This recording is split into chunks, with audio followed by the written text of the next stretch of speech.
Good morning, family. This is Aunt Beth. Welcome to my lamppost. So today, as we move through Revelation, we're in chapter 2, and we're looking at the relationship of Church 2.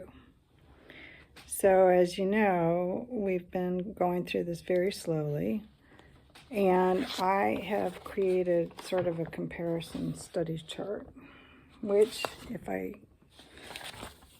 get my act together and figure out how to do it, I'll post for you all at the end of this series when we're going through the different churches.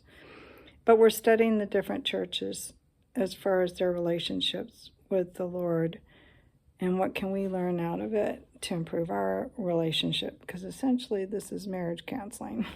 Several different types of relationships. So we're in Church 2, which is Smyrna. And the Lord didn't have any correction for them. But I was thinking about the church, and he said, I know that you're having a rough time, and I know that you don't have much money, but you're really rich. And I started thinking about in our life today, everybody wants the end result, the reward, the crown of life, but nobody wants the process. And he's not saying that tribulation or poverty is a good thing. He's just saying he's aware of what they're dealing with. And the only thing he asked him to do was be faithful. But I'll tell you what, when you're just slammed with one thing after another, and you ain't got no money, so you can't really solve your problems the standard way the world does, well, it's tough. I kept thinking about two things in this. One is the story of the little red hen. Everybody, nobody would help her bake the bread, grind the wheat, mill the flour, do this, do that. Nobody would help her, but everybody wanted some bread to eat. Nobody likes the process, and nobody wants to do the work, but everybody likes the results.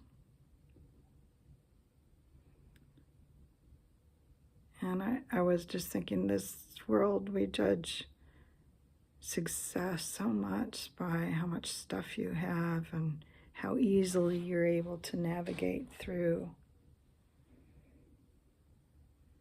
But that wasn't Jesus' standard. He's after a really close relationship with us. I think about judging a book by its cover and how often we're wrong. I get it, and I used to teach management systems auditing a long time ago. And one of the things I talked about is that you'll basically win or lose an audit in the first 15 minutes because of the perception of whether you have your act together or not. I think it depends on what you're auditing and checking,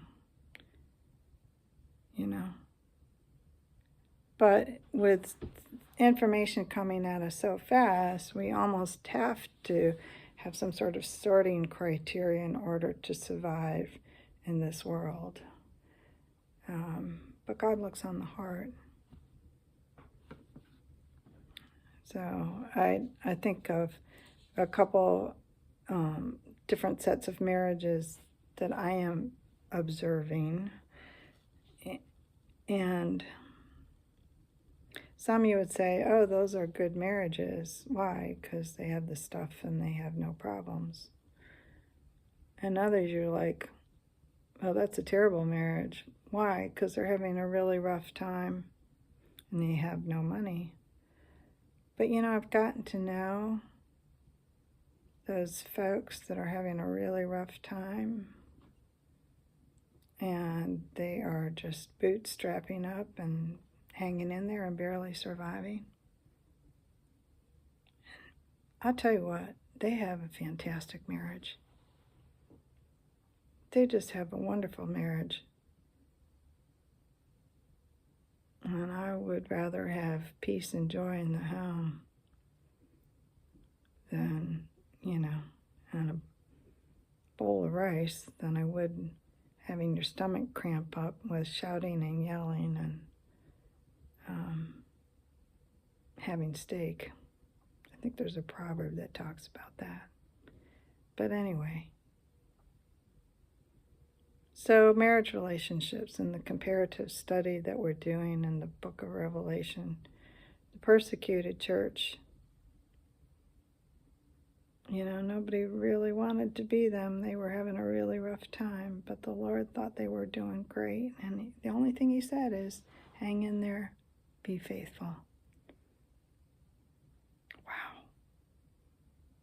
What encouragement to us. So we've got some rough times coming. Hang in there, be faithful. Have a fabulous day. All God's best.